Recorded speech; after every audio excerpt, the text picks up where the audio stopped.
Aku tahu apa itu kekurangan dan aku tahu apa itu kelimpahan. Dalam segala hal dan dalam segala perkara tidak ada sesuatu yang merupakan rahasia bagiku, baik dalam hal kenyang maupun dalam hal kelaparan, baik dalam hal kelimpahan maupun dalam hal kekurangan. Segala perkara dapat kutanggung di dalam Dia yang memberi kekuatan kepadaku. Dengan ini kebaktian akan kita mulai dalam nama Bapa dan Putra dan Roh Kudus. Amin. Jemaat saya undang bangkit berdiri.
Suatu kumpulan orang besar yang banyak, yang tidak dapat terhitung banyaknya, dari segala bangsa dan suku, kaum dan bahasa, berdiri di hadapan tahta anak-anak, di hadapan anak domba, memakai jubah putih. Mereka berseru, kemuliaan bagi Allah kami di atas tahta, dan bagi anak domba puji-pujian dan kemuliaan, hormat dan syukur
berbicaralah kepada kami ya Tuhan.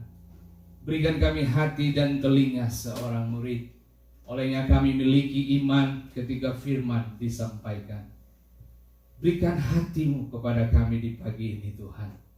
Dan terima kasih untuk praise and worship. Terima kasih untuk pujian dan penyembahan yang telah kami naikkan kepada Tuhan. Kiranya Engkau menerima ini sebagai bentuk ucapan syukur kami atas pemeliharaan Tuhan begitu nyata dalam kami. Terima kasih untuk makan, pakai, minum, kesehatan. Terima kasih untuk keluarga kami yang terpelihara rapi dalam perlindungan Tuhan. Terima kasih banyak Bapa di surga. Berikan kami hati dan telinga seorang murid. Dan biarlah firman Tuhan yang datang menguatkan setiap kami. Dalam nama Yesus kami berdoa dan mengucap syukur. Haleluya. Amin. Silakan dulu Bapak Ibu sekalian. Waduh.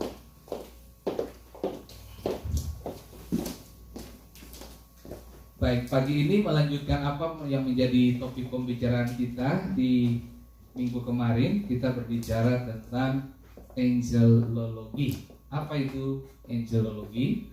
Kita berbicara tentang studi, tentang belajar, pengajaran tentang malaikat, ya, para malaikat. Nah, tentunya di Alkitab kita itu sangat banyak sekali berbicara, dan Yesus pun mengajarkan, dan Yesus pun menaruh, sebut saja begitu, atau memberikan hatinya serta pelayanannya dibantu dan ditolong oleh malaikat. Nah, mari saudaraku, seperti minggu lalu kemarin saya katakan bahwa malaikat itu artinya pesuruh atau pembawa pesan atau pembantu manusia, begitu ya. Nah, pelajaran tentang malaikat ini, ya, angelologi ini kadang dibedah, artinya dipisahkan tuh, ada dalam perbedaan yang ada tiga perbedaan: angelologi, demonologi, dan satanologi. Ya, pertanyaannya begini, loh kok ada demonologi dan satanologi? Nah, ternyata iblis ini dia datang dari malaikat. Oke, nah mari nanti kita pelan-pelan belajar ya. Nah, mengapa gitu? Mengapa ada terbagi gitu? Ada angelologi, demonologi, satanologi. Nah, ini setan, ini demonnya. Oke, nah ini kenapa? Karena semua ini berhubungan dengan malaikat, tiga pelajaran ini. Nah, saya harus bilang bahwa tidak semua gereja, denominasi gereja mengajarkan hal ini. Dan tentunya saya akan konsen untuk mengajar jemaat supaya kita bukan cuma terima pengajaran-pengajaran praktis. Betul, ada pengajaran-pengajaran praktis yang bisa diterapkan dalam kehidupan, tapi Anda pun harus memiliki dasar berpikir bagaimana bisa melibatkan yang namanya pelayanan yang dilakukan dan dikerjakan oleh malaikat. Nah, beberapa dari kita tanpa Anda sadari, bahkan mungkin saja Anda tidak tahu, sebenarnya banyak dari kita diluputkan karena pelayanan malaikat. Ya, itu banyak sekali bisa kita saksikan itu. Nah, pelan-pelan. Next, lihat. Secara karakteristik umum, makhluk malaikat ini dia memiliki yang namanya eksistensi, keberadaannya itu ada. Oke, ingat baik, dia makhluk roh. Ya, oke, lihat. Alkitab memberikan pesan kepada kita keberadaan tentang malaikat ini mulai dari kitab Kejadian, Genesis, sampai kepada Wahyu. Jadi mulai dari Kejadian sampai di Wahyu, pelayanan malaikat menyertai. Gitu. Nah, mulai dari pergerakan Abraham, semua nabi-nabi besar, Elia, siapa aja yang saudara sebut, itu semua sampai kepada Wahyu ada pergerakannya. Artinya malaikat turut serta di dalam. Kurang lebih dicatat 108 dalam 108 kali ya di dalam Old Testament Perjanjian Lama dan 165 kali dalam New Testament, Perjanjian Baru. Nah, ini berarti pelayanan ini pribadi ini penting untuk kita pelajari dia. Tujuannya apa? Gini, saya tidak akan mengajar begini. Saya suka mengajar dulu, setelah itu baru Anda bisa mempraktekannya. Ya, diajarkan itu penting. Anda harus mendapatkan pengetahuan. Ketika kamu punya pengetahuan, kamu melakukan segala sesuatu itu enak. Kenapa? Karena melakukan atas dasar pengertian. Banyak dari kita melakukan tanpa dasar pengertian. Nah, saya akan selalu mengajar saudara untuk pahami betul apa yang kita lakukan itu penting. Nah, yang paling penting, ya, Yesus percaya dan berpikir serta bertindak dan bersandar kepada pelayanan mereka ini. Malaikat. Oke. Minggu lalu saya memberitahu kepada saudara ketika Yesus dicobai di padang gurun, setelah dia mengalahkan pekerjaan iblis, kemudian kita dapati di ayat terakhir dari Matius pasal 4, kita dapati bahwa malaikat-malaikat Allah datang melayani Yesus. Ya. Nah, kata melayani di situ dipakai kata diakonia itu, diakoneo. Lalu dari situ kita muncul diaken, orang-orang yang melayani meja. Nah, oke, pelan-pelan. Next, lihat. Yesus mengajarkan tentang mereka. Ya. Penjelasan kepada murid-murid tentang lalang di antara gandum. Nah, Matius pasal 13 ayat 41. Ya. Anak manusia akan menyuruh malaikat-malaikatnya. Mereka akan mengumpulkan segala sesuatu yang menyesatkan dan semua orang yang melakukan kejahatan dari dalam kerajaannya. Jadi tugas malaikat apa, Bapak Ibu? Berdasarkan apa yang dikatakan oleh Yesus Matius 13 ayat 41, kita dapati ada pekerjaan yang berikut. Apa itu? Anak manusia dalam hal ini adalah Yesus akan menyuruh malaikat-malaikatnya. Itu pesuruh dia. Mereka di situ malaikat akan mengumpulkan segala sesuatu yang menyesatkan dan semua orang yang melakukan kejahatan dari dalam kerajaan. Jadi tugasnya malaikat apa? Kumpul orang-orang nakal ini, yang jahat ini, kemudian nanti dimasukin ke dalam neraka atau dibakar. Ya, itu Alkitab ngomongin. Nanti saudara baca Matius pasal 13 keseluruhan. Oke, ini pelan-pelan dulu Bapak Ibu. Yesus mengajarkan tentang malaikat. Nah, next lihat.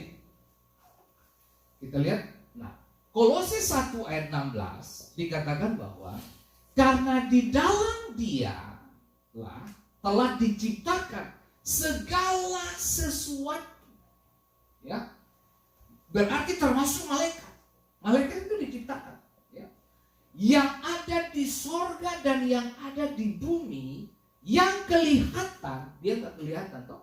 Nah, yang kelihatan, yang tidak kelihatan, baik singgasana maupun kerajaan, baik pemerintah maupun penguasa, segala sesuatu diciptakan oleh Dia.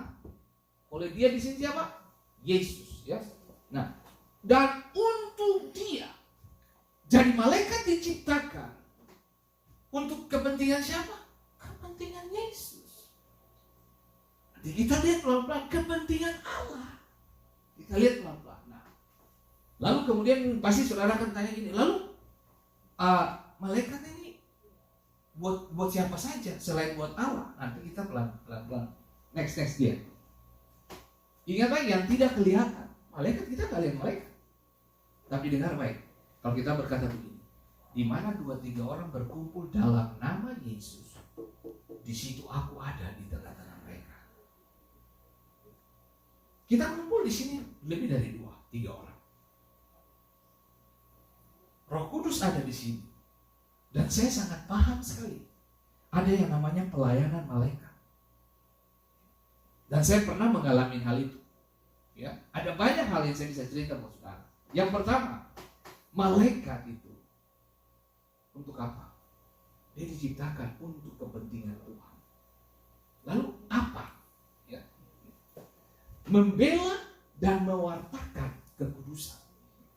Itu tugas malaikat. Yesaya 6 ayat yang ketiga dikatakan, dan mereka berseru-seru kepada yang lain. Ini siapa yang berseru? Serafim. Ya. Siapa serafim itu? Yaitu malaikat. Ya.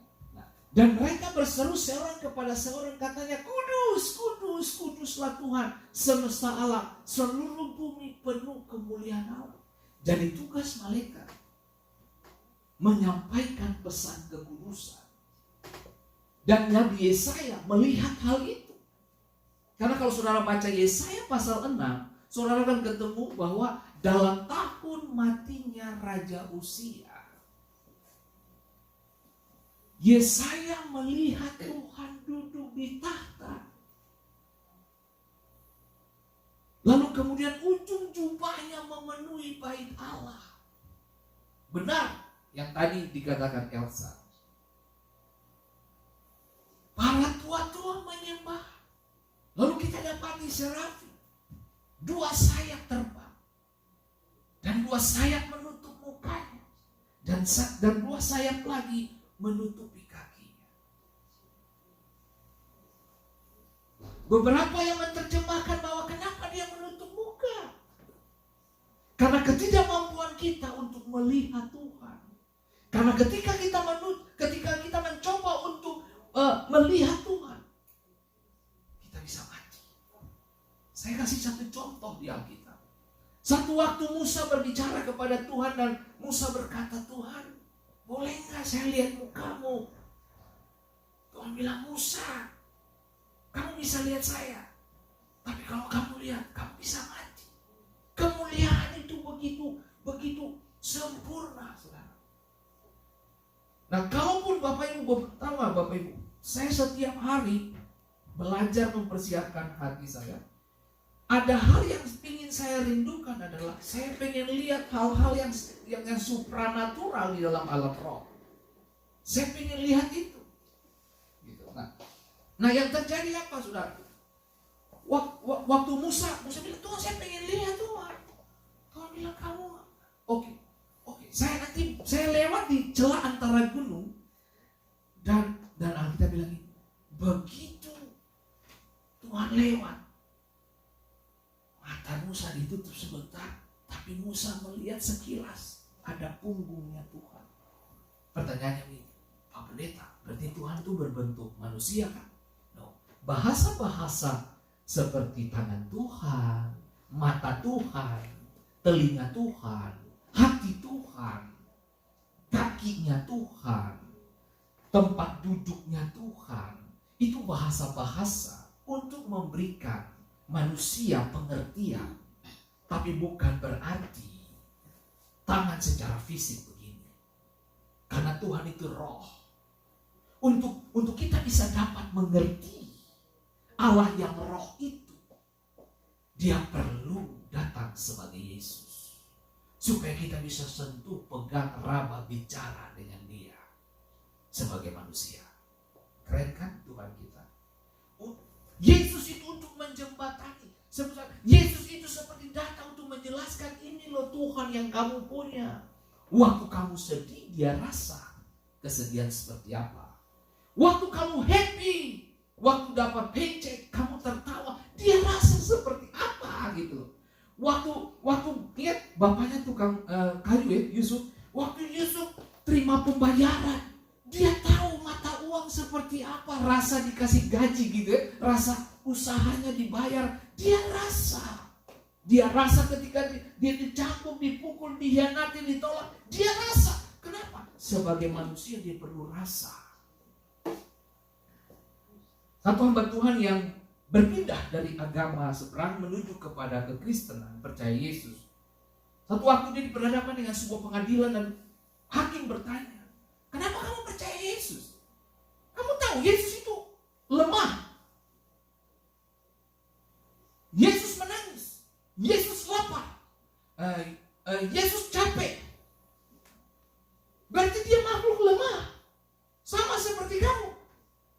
Lalu pendeta ini jawab begini, saya justru percaya dia karena ketika saya menangis, dia tahu bahwa saya sedang sedih, rasanya seperti apa. Jadi dia rasa apa yang kamu rasa. Nah, kembali ke sini Bapak Ibu. Kalau berbicara tentang apa yang mewartakan kekudusan, ya, ini makhluk kudus. Tapi Wandi, mereka sombong dan mereka jatuh. Satu waktu kita akan bahas itu, mungkin minggu-minggu besok. Nah, pelan-pelan lalu Bapak Ibu. Nah, mereka berseru kepada seorang katanya kudus. Jadi di surga mereka bikin apa aja? Mereka nyembah Tuhan siang hari malam. Nah, saudara juga, kita bakalan pergi tinggalkan bumi ini dan menyembah surga siang hari malam. Kita bakalan menyembah Tuhan. Nah, pertanyaan ini, kenapa ada praise and worship? Karena ada pujian dan penyembahan di dalam gereja. Tujuannya apa? Kita dilatih sekarang. Oh, kurang lebih suasana surga nanti. Bahkan lebih wow. Gitu.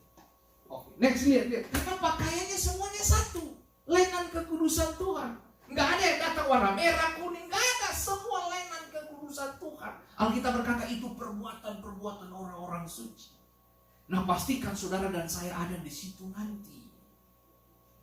Nah, kenapa saya konsisten untuk mengajar saudara untuk hidup bertobat, lahir baru, cinta Tuhan, jauhkan dosa, jauhkan kebodohan, jauhkan keangkuhan, jauhkan semua yang namanya keinginan daging. Karena saya pengen setiap kita menikmati yang namanya pakaian lenan kekudusan itu.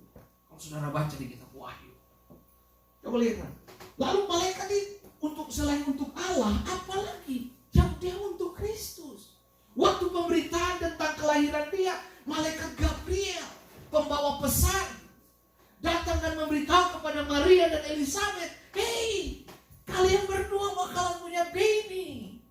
Yang satunya bakalan melahirkan Yesus, yang kemudian satunya lagi lahirkan Yohanes Pembaptis. Mereka bersaudara, berkeluarga, Elizabeth dan Maria. Coba saudara lihat, jadi Tuhan datang, saudara. Sebenarnya memberikan pesan kepada kita secara spiritual gini, bahwa Tuhan itu datang untuk menyelamatkan kita, keluarga demi keluarga. Karena Tuhan, Gabriel bicara kepada Maria, Gabriel juga ngomong sama Elizabeth, pembawa pesan. Jadi, saya berharap Bapak Ibu, kita belajar sesuatu di sini. Nanti saya akan tunjukkan kepada Bapak Ibu bahwa malaikat itu bisa berbentuk manusia, mengambil rupa seperti manusia. Saya akan kasih tunjuk contoh-contoh beberapa dari saudara kepada saudara. Dia paling melindungi, melindungi dia saat masih bayi. Ketika Yesus lahir, dikejar-kejar sama Herodes untuk dibunuh. Lalu kemudian kita dapati apa? Malaikat memberitahu kepada Yusuf, bangun. Larilah ke Mesir. Sebab Herodes hendak mencari putramu untuk dibunuh. Jadi, maka ini yang membuat kita menjadi dasar berpikir bagi setiap kita. Bahwa hari ini kamu hidup tanpa Anda sadari. Mungkin saja Anda tidak pernah melihat, tidak pernah. Tapi bagaimana Tuhan luputkan kamu dari maut. Coba saudara. Bagaimana kamu mengalami kecelakaan, tapi bagaimana malaikat datang dengan cara yang tidak pernah kamu duga sebelumnya. Minggu lalu saya bersaksi kepada saudara bagaimana saya melayani salah satu anak muda yang kerasukan setan. Dia menggunakan 40 biji lada yang diambil langsung dari pohon, dimasukin ke kepala. Lalu kemudian jarum 17 buah dimasukin ke kepala. Tujuannya apa? Supaya dia bisa dikontrol. Jadi biji lada kan bulat. Kalau Anda taruh di lantai, dia berkelinding gitu loh. Jadi anak ini kalau dia kemana-mana, dia seperti biji lada, dia bisa berguling kemana-mana gitu. Tapi kalau dia mulai 11 tadi itu yang di kepala yang ditanam oleh kekuatan jahat, itu tikam kepalanya. Makanya kepalanya suka, pokoknya begitu dia mau berhaluan kepada Tuhan atau berhaluan kepada yang benar, yang baik, ditikam sama kepalanya ditikam. Kemudian saya mendapati ada tato leak, setan di situ. Kemudian ada tulisan lagi, tulisan Arab. Semuanya ada isinya, ada kekuatan gelap di situ. Dari mana saya tahu ada kekuatan gelap? Ketika saya datang dengan anggur perjamuan kudus darah Yesus di rumahnya dia, saudaraku, saya olesin darah perjamuan kudus setan dalam nama Yesus oleh darah, tahu? Itu tiba-tiba panas daerah sekitar tatonya itu, panas. Nah, dengar baik, ketika iblis ditantangi oleh kuasa Allah, iblis tidak tahan. Nah, saudara bisa baik, besok paginya setelah saya layani, besok paginya dia datang ke rumah, dan kita sarapan pagi, sudah siuman, udah sehat, udah kembali normal. Nah, dari mana? Pelayanan malaikatnya di mana, Pak ini? Oh begini. Jadi waktu dia bermanifestasi di ranjang, saudara pernah lihat patung yang orang bersemedi, lalu kepala di atas, kaki begitu kan? Tiba-tiba kebalik, tahu nggak? Kebalik. Jadi kepalanya di bawah, kaki dalam posisi begini, di atas. Itu siapa yang bisa bikin itu? Waktu saya masuk ke kamarnya, tiba-tiba dia terputar, kepala di bawah. Dari situ saya bilang, malaikat Tuhan, dalam nama Yesus, malaikat, pegang kaki tangannya, luruskan dia. Saudara tahu nggak? Itu yang tadi kaki begini, itu seperti ditarik, tahu nggak kakinya? Langsung lurus seperti orang. Mungkin beberapa dari saudara belum mengalami pelayanan kayak begini. Tapi kalau ikut saya pada waktu itu, saudara kan kakinya gila. Pak Fendi ilmunya keren juga ya. Bukan keren, itu dibantu sama malaikat. Karena saya undang malaikat. Saya bilang, malaikat pegang kaki tangannya. Pegang, tarik dia, luruskan dia. Dalam nama Yesus. Lah, tau gak, itu kaki yang tadi begini. Lurus, langsung di mana? Di ranjang. Langsung ini. Dia langsung. Di Amerika ini enggak. Orang yang lurus dipakai narkoba, jalan bengkok. Kan, coba lihat. Saya bingung. Nah, tapi tapi ini yang saya mau kasih tahu bos saudara. Ada banyak hal dalam hidup ini yang kamu ditolong sama malaikat Tuhan, tapi kita nggak sadar. Tujuan pelajaran ini bukan Anda menyembah mereka. No. Tujuannya adalah kita bekerja sama dengan mereka. Gitu. Coba lihat. Ingat baik, Yusuf diberitahu sama malaikat Tuhan, bangun, bawa Yesus ke Mesir, selamatkan anakku, karena Herodes mencarinya untuk dibunuh. Lihat, berikutnya pelayanan yang 40 hari setelah dia melewati yang namanya temptation, pencobaan di padang gurun. Matius 4 ayat 11. Dan malaikat-malaikat datang melayani dia setelah dia melewati yang namanya pencobaan. Berapa banyak dari Anda lagi setir, lagi drive mobil ya? Tapi kenapa kamu posisi masih lurus? Kamu pikir Tuhan kurang kerjaan dari surga kasih keluar tangan dari langit gitu, langsung belokin kamu setir gitu? No, malaikat bermain peran di situ. Satu waktu saya di Ambon, saya melayani itu jam berapa? Jam 8 malam, ya. Tapi saya sudah keluar dari rumah jam 7 malam. Saya drive. Waktu keluar rumah aman, mata segar, semua segar. Pulang dong jam 11 malam. Itu kan jam-jam tidurnya manusia kan, capek dong. Saya tahu itu jalan lurus, saya tahu itu lurus. Tahu-tahu ada tikungan di depan saya. Tahu nggak itu ban depan? Udah di atas rumput-rumput, udah lewat dari jalurnya. Terus tiba-tiba ada tangan tuh kayak langsung balikin saya ke jalan yang seharusnya saya lewati. Aneh kan? Coba bayangin, coba kalau malaikat bilang jenis ini kasih dia mati saja. Oh lurus, langsung jadi pohon pisang di sana. Coba aja. Banyak hal yang saya selalu alamin kayak gitu. Oh, beberapa dari kita mungkin tidak percaya dengan pelayanan itu. Tapi dia ada, bos. Yesus ngomong tentang dia. Yesus perlu dia. Bahkan waktu setelah Yesus lahir pun diberitakan oleh dia, mereka itu satu tim yang Tuhan punya. Ada yang bergerak untuk memberi pesan Tuhan, ada yang bergerak untuk penyelamatan, ada yang bagian protection, bagian semua gitu.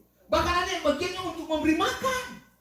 Nanti saya kasih tunjuk ke saudara, naik, lebih banyak. Menguatkan dia di Taman Getsemani waktu Yesus mau hadapi yang namanya itu apa? Penyaliban. Malaikat turun, Alkitab berkata begini, dan malaikat itu nampak di mana? Dari langit. Lalu apa? Menguatkan dia. Saudara nggak bercanda dengan pelayanan ini. Anda bisa bayangin, coba kalau tiba-tiba Elsa lagi pegang mic, Michael lagi pegang mic, Romi main keyboard. Coba lihat, Papa, tapi ya kalian main Loren drum, kalau kalian lagi menyembah Tuhan. Tahu-tahu kamu bisa bayangin, coba tiba-tiba Loren lagi, dia langsung angkat tangan menyembah haleluya. Tapi kok kamu bisa dengar itu apa? Drum kamu kok bunyi gitu loh. Merinding aku. Itu kamu bisa dengar drum kamu bunyi. Salah satu sahabat saya di Ambon. Sahabat saya. Itu kita lagi menyembah di gereja Roh Ambon. Kita lagi menyembah. Tiba-tiba dia diam. Tiba-tiba dia dengar suara sekumpulan kawanan banyak sekali. Dia tanya, Tuhan itu suara apa? Itu hamba-hambaku, itu pesuruh-pesuruhku, malaikat-malaikat lagi menyembah aku. Dengar suaranya beda, bos. Kayak ada bising yang harmoni gitu, kayak ada suara yang harmoni, tapi enak sekali. Bisa nggak? Kamu bisa rasa gitu?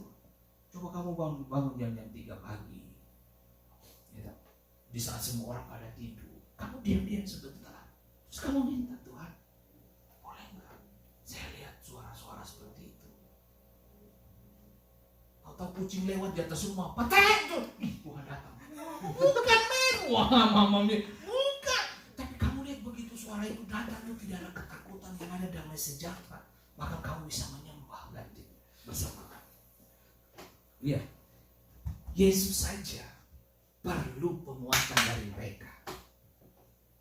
Nampak malaikat itu nampak kepada dia dari surga sana, dari langit, lalu menguatkan dia.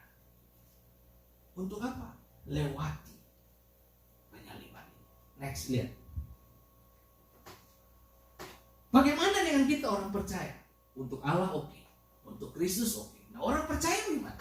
Orang percaya iya. Mereka adalah roh-roh yang melayani. Mereka itu roh yang melayani. Minggu lalu saya bilang bahwa setiap anak memiliki malaikatnya. Jadi jangan kau coba-coba bikin sembarangan anak-anak. Mereka karena malaikat mereka di surga, mereka pandang rupa Bapa. Kalau malaikat anak-anakmu memandang rupa Bapa. Nah sekarang saya tanya, bagaimana anak-anakmu di rumah? Apakah mereka memandang kamu sebagai Bapa yang baik atau sebagai Bapa yang menjengkelkan dan merusak keluarga? Dan kemudian apa? Proteksi secara apa? Perlindungan fisik. Dikatakan oleh Mazmur 34, Anda bisa lihat itu bagaimana Tuhan berkemah, malaikat Tuhan. Hello. Alkitab berkata malaikat Tuhan berkemah kepada orang-orang yang takut Dia dan apa? Meluputkan mereka. Kita diluputkan. Jadi Anda bisa bayangin juga bagaimana beberapa dari kita. Itu malaikat Tuhan atur semuanya. Oke. Secara apa lagi? Provisi, penyediaan, ya. Malaikat menyediakan roti dan air ketika dia lari, ketika Elia lari dari Isabel. Dalam ketakutan melarikan diri dari istri Ahab namanya Isabel. Isabel ini spirit yang Isabel ini spirit namanya Isabel, tapi dia dikuasai oleh dewa Baal dan Asyera. Isabel ini memberi makan 450 Nabi Baal dan Asyera di istana. Mereka dikasih gaji sama Isabel. Untuk apa? Untuk mengupgrade pelayanan yang namanya Baal dan Asyera. Setan bermain, bos. Isabel ini ancam Elia. Dia bilang, kamu Elia. Alkitab bilang begini di dalam satu Raja-Raja 19, dia kirim orang untuk kejar Elia untuk dibunuh. Nah ini sekali lagi, waktu Herodes kejar Yesus, waktu masih bayi, malaikat dikirim. Waktu Isabel kirim orang untuk menghabisi Elia, nabi Tuhan yang diurapi. Kesimpulan akhir apa? Malaikat juga dikirim. Untuk apa? Untuk penyediaan makan. Kenapa? Kalau saudara baca 1 Raja-Raja 19 ayat 5 dan 7, malaikat tuh Elia lagi tidur tuh. Bangun, bangun. Roti dan air minum sudah ada. 2 kali disediakan malaikat. Anda bisa bayangin coba, dia menyediakannya tepat pada waktunya.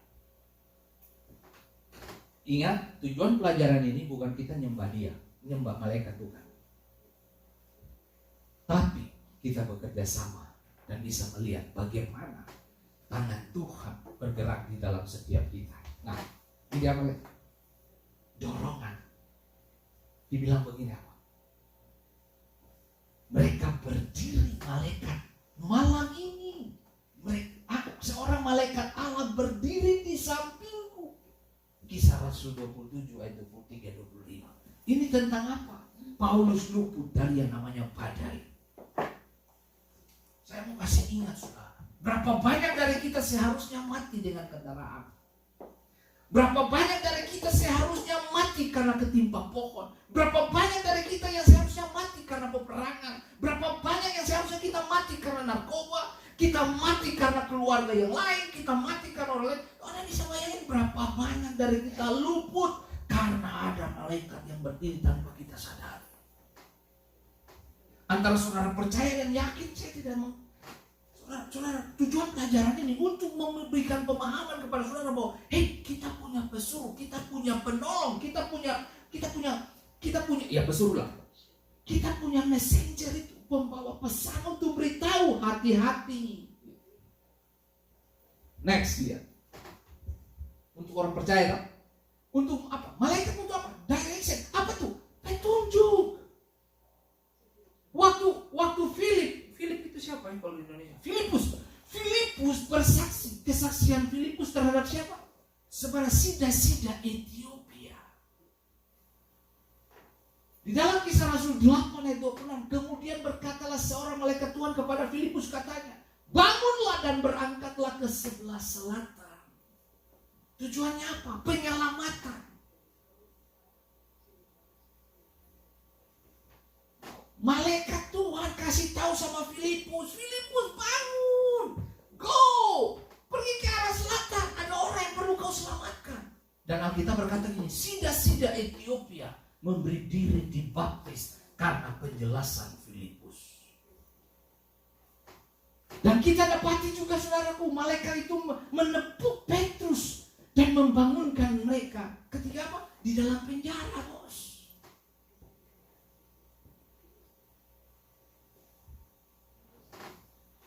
Mereka bisa. Saya berdoa dalam nama Yesus, one day Anda bisa ngalamin tepukan-tepukan tak terduga terjadi. Mungkin waktu kamu lagi bekerja, lagi serius, tiba-tiba ada angin yang datang.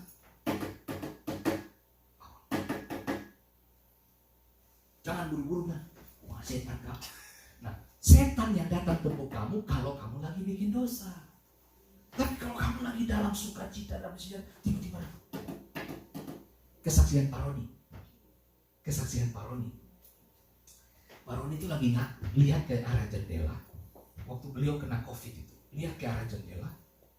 Tiba-tiba ada yang megang belakangnya.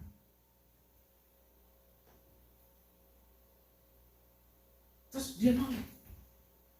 Nggak ada orang. Oke. Dia lihat lagi ke jendela. Tangan yang sama lagi. Dia noleh. Dia make sure tidak ada suster atau suster yang datang touching dia gitu. Nggak ada. Dia telepon istrinya. Istrinya bilang, Pak, kamu tahu nggak? Itu loh yang dibilang Kisah Rasul 12 ayat 7. Malaikat itu menepuk Petrus. Bangun. Dari situ langsung mereka dapatkan Mazmur itu. Istrinya langsung bilang, kamu tidak mati, Papa. Kamu hidup. Karena pekerjaan ini masih panjang untuk kita selesai. Selesai. Paroni hidup sampai hari ini. Beliau sekarang ada di LA. Menantikan cucu pertamanya. Nah, coba lihat. Lalu apa lagi? Dia bilang gini. Dia peduli, dia care kepada orang percaya dan rumah kediamannya. Kemudian matilah orang miskin yang dimaksud Lazarus itu. Lalu dibawa oleh malaikat-malaikat kemana? Pangkuan Abraham. Bapak Ibu yang diberkati Tuhan, saya berdoa biar kita seperti Lazarus lah. Kalau kita mati di bawah malaikat taruh ke pangkuan Abraham.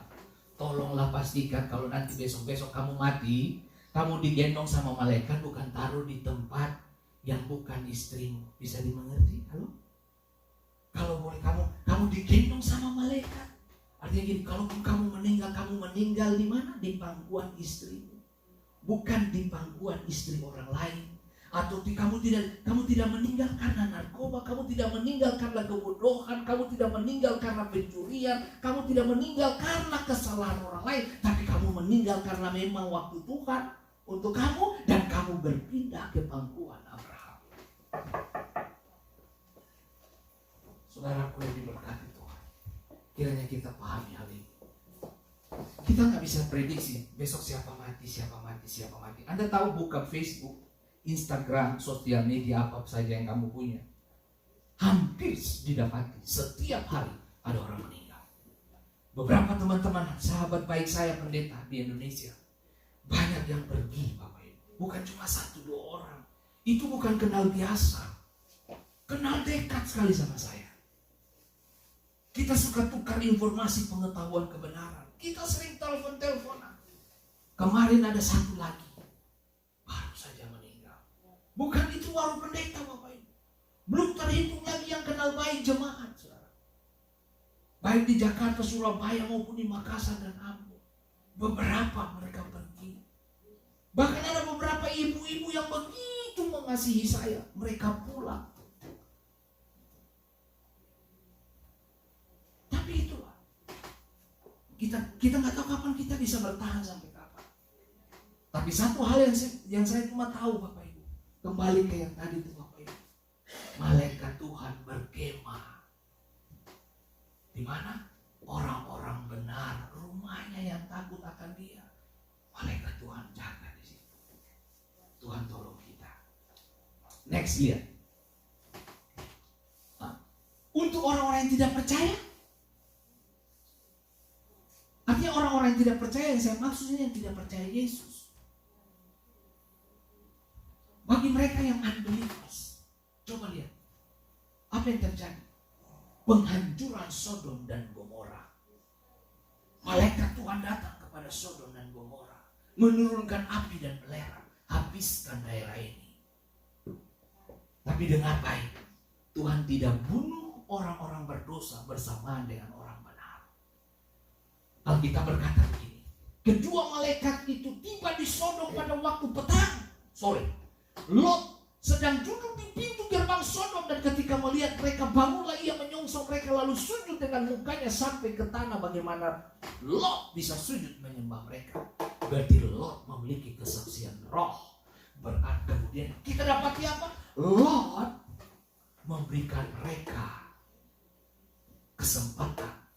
Kemudian kita dapati satu keluarga Lot semua diselamatkan. Pesan mereka cuma satu, jangan menoleh ke belakang ketika aku memusnahkan Sodom dan Gomora. Itu mereka berdua, malaikat Tuhan sudah tarik tuh tangan Lot dan keluarganya, keluar cepat, jangan menoleh ke belakang. Saya cuma mau mengingatkan beberapa dari kita. Kalau kamu sudah mau mulai hidup dengan Yesus, akhiri dengan Yesus. Jangan lihat masa lalu lagi. Kayaknya dulu enak nih bikin dosa gini. Stop. Kamu lihat, begitu istri Lot noleh ke belakang, Alkitab berkata dia menjadi tiang garam sampai hari ini. Kalau saudara ke Israel, saudara akan lihat tiang arang itu ada sampai hari ini. Itu fakta. Saya cuma mau mengingatkan Bapak Ibu di sini. Saya tidak mau mencicipi surga, saya tidak mau menikmati surga seorang diri. Sedapat-dapatnya Tuhan pakai saya untuk kasih pindah beberapa dari kita, kasih pindah kita semua.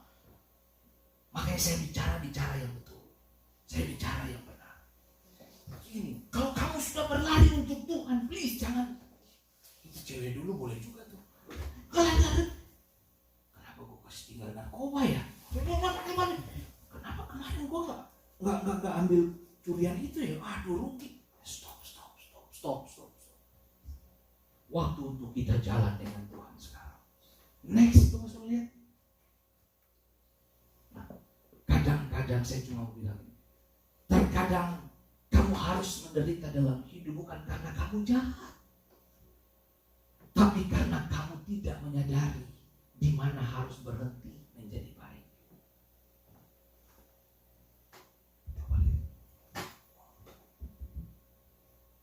Terkadang kamu harus menderita dalam hidup bukan karena kamu jahat, tapi karena kamu tidak menyadari di mana harus berhenti menjadi baik. Makanya orang baik di mana-mana selalu dihampiri kejahatan. Dia baik, karena dia baik kita manfaatin aja. Boleh dong pinjam duit, apalah. Oh dia orang baik, pinjam aja. Oh anytime kamu ada kapan aja lah, kamu datang bla bla bla bla. Kamu bisa bayar. Banyak orang bisa memanfaatkan kebaikan hati. Tapi satu hal yang saya cuma mau kasih tahu saudara, saya suka ini karena kamu tidak menyadari di mana harus berhenti menjadi baik. Jadi teruslah kerjakan kehidupan Tuhan dalam kita. Nah lihat, yang berikut, tidak ada permanen, tidak ada yang permanen di dunia ini. Tidak ada yang permanen. Jangan terlalu memaksakan diri. Karena seburuk apapun situasinya, itu akan berubah. Artinya begini Bapak Ibu, tidak ada yang permanen. Virus tidak permanen. Penyakit tidak permanen. Semua tidak akan permanen. Harta milik, kekayaan, posisi, jabatan, apa yang kamu punya, tidak ada yang permanen. Yang permanen adalah kekekalan bersama dengan Yesus. Mulai ditentukan dari mana? Sekarang bagaimana kamu hidup dengan Tuhan. Itu sebabnya saya paling suka kalau lihat orang-orang kejar Tuhan gitu. Lipatkan diri di dalam seluruh pelayanan. Apa saja yang bisa kamu lakukan untuk Tuhan, lakukanlah. Mumpung masih waktu, masih siang. Kalau waktu sudah malam, kamu sudah gak bisa lakukan pekerjaan. Itu waktu untuk kamu tidur. Mumpung kamu masih kuat, melayani Tuhanlah. Tapi Pak Pendeta, saya nggak bisa bikin apa-apa, saya cuma bisa bantu sapu, saya bisa lap-lap bersihin apa. Nggak apa-apa. Dengar baik, tidak ada pelayanan yang lebih besar di hadapan Tuhan kecuali kamu melayani. Anda ingin jadi kepala? Melayani. Anda ingin dihormati? Melayani. Anda ingin jadi besar? Melayani. Kebesaran seseorang tidak datang karena bakat atau prestasi atau talenta, tapi kebesaran seseorang dia datang karena dia melayani. Alkitab berkata kalau kamu melayani, kamu akan menguasai, bahkan kamu memimpin banyak orang. Itu aja. Jadi kesimpulan dari semua saya sampaikan hari ini, tidak ada jabatan yang permanen. Presiden Amerika 4 tahun berkuasa, kemudian turun diganti orang lain. Anda jadi anggota senator, berapa tahun kemudian Anda bisa diganti orang lain. Posisi pemerintahan kamu hari ini berkuasa, gubernur, mayor, siapa saja, kamu bisa berkuasa hari ini. Tapi 4-5 tahun kemudian kamu diganti sama orang lain. Dengan tidak ada yang permanen di bumi ini. Yang permanen adalah garansi ketika kamu hidup benar dengan Tuhan, kamu akan berjalan dengan Bapa di surga. Henok, Alkitab berkata, and Enoch walk with God. Dia jalan bersama dengan Tuhan, dia ketemu Tuhannya.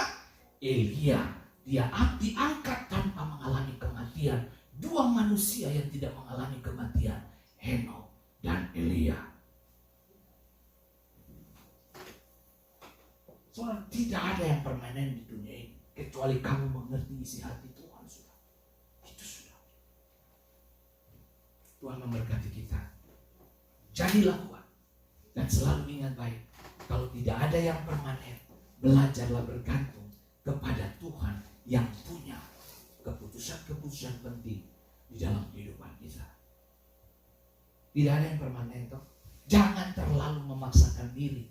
Dengan apa? Tidak ada yang salah dengan pekerjaan. Tidak ada yang salah dengan semua aktivitas hari-hari ini. Tidak ada yang salah. Karena seburuk apapun situasinya, semuanya bakalan. Tidak ada yang permanen. Virus, bakteri, tidak ada yang permanen. Gak ada tuh yang namanya permanen di dalam dunia ini. Kecuali orang yang hidup benar dengan Tuhan. Alkitab berkata dia menjanjikan keselamatan dengan dia itu permanen. Yesus menjanjikan keselamatan itu permanen. Jaga dia baik-baik, jaga keselamatan itu baik-baik. Alkitab berkata, kerjakanlah keselamatanmu dengan takut dan gentar. Sebab dari sana kehidupan itu kita dapatkan. Bahkan ini, jagalah hatimu dalam segala kewaspadaan Bapak Ibu. Karena dari sana datang kehidupan.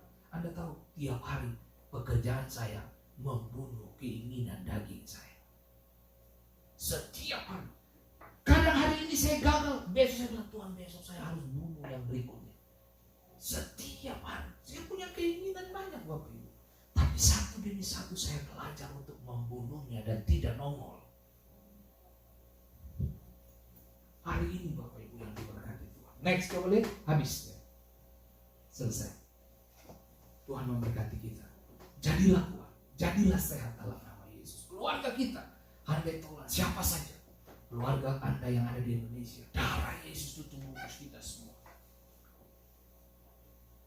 Dan saya tahu persis, di Indonesia dan di bangsa-bangsa, bahkan di Amerika, malaikat Tuhan lagi bekerja keras untuk meluputkan banyak orang. Anda bisa bayangin, mungkin Anda tidak pernah tahu. Mungkin Anda selewat dengan orang yang ada virusnya. Mungkin Anda selewat. Tahu tiba-tiba mungkin virus kamu mau hidup, tapi ada tangan Tuhan yang ngerti nggak kamu? Pergi kamu. Kamu hidup yang sekarang. Kita nggak pernah tahu. Elia tidur, Tuhan bangunin lewat malaikat. Begitu kamu melek mata, ada roti bakar. Dibilang loh, Alkitab ngomong roti bakar. Roti bakar dan apa? Air minum. Anda bisa. Mungkin waktu kamu lewat dengan orang yang membawa penyakit apa tuh yang menular. Tapi begitu kamu mau hirup, Tuhan, kamu hirup udara yang lain. Dalam nama Yesus, seluruh jemaat Rockdover, kemah rumah dilindungi Tuhan. Bahkan tubuh kita dilindungi Tuhan. Tapi kamu mesti ingat ini. Anda harus taat. Dengan Anda taat, Anda diluputkan. Tidak taat, ya repot. Tidak ada alasan untuk dilindungi. Tuhan memberkati kita semua. Maju terus dalam Tuhan. Jaga kesehatan Bapak Ibu semua. Oke? Mari kita berdoa. Terima kasih untuk firman Tuhan yang datang bagi kami. Berikan kami hati untuk mencerna, bahkan menularkan kehidupan firman yang kami dengar dalam keseharian hidup kami. Tuhan tolong kami, Tuhan Yesus. Bantu kami Tuhan Tuhan, Engkau tahu kami lemah, kami tidak kuat. Begitu kami keluar dari gedung ini, baru saja kami dengar firman, begitu kami keluar, ada begitu banyak pilihan-pilihan yang setan, manusia yang dipakai oleh setan untuk menggugurkan kami, menjatuhkan, melecehkan kami, membuat kami gagal. Tapi satu hal yang kami tahu, Tuhan, seperti Engkau menepuk Petrus dan membangunkan Elia, dan sama seperti Tuhan Yesus dilayani oleh malaikat-malaikat Tuhan. Kiranya Tuhan, ketika kami berpergian kemana saja, mungkin kami lagi makan di luar, mungkin kami lagi hangout dengan sahabat dekat, Tuhan, biar tangan mengipas setiap virus, bakteri, bahkan sakit penyakit yang mencoba untuk mendatangi kami. Seperti kipasan tangan yang menyelamatkan, bahkan seperti tepukan tangan yang menyelamatkan. Tangan yang tidak terlihat itu menyelamatkan kami dan meluputkan kami dari maut. Roh Kudus, terima kasih. Terima kasih banyak Bapak. Aku perkatakan hari ini ada mujizat dalam rumah-rumah tangga kami. Aku perkatakan Tuhan ada mujizat bagi keluarga-keluarga kami. Dan aku perkatakan Tuhan ada damai sejahtera Tuhan turun bagi setiap keluarga kami. Tuhan, terima kasih untuk firman Tuhan. Sebentar kami akan memberi persembahan. Tuhan berkati pemberian kami, dan kami mau memberi dalam sukacita Yesus. Haleluya. Amin. Mari Bu Elsa.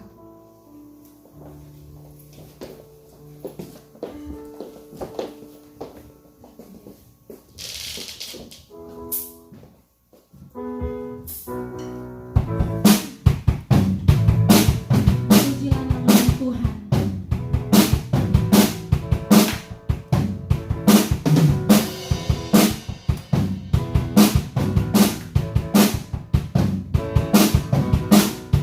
Pujilah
semua, saya ajak Bapak Ibu semua bangkit berdiri dan kita terima berkat Tuhan di hari ini.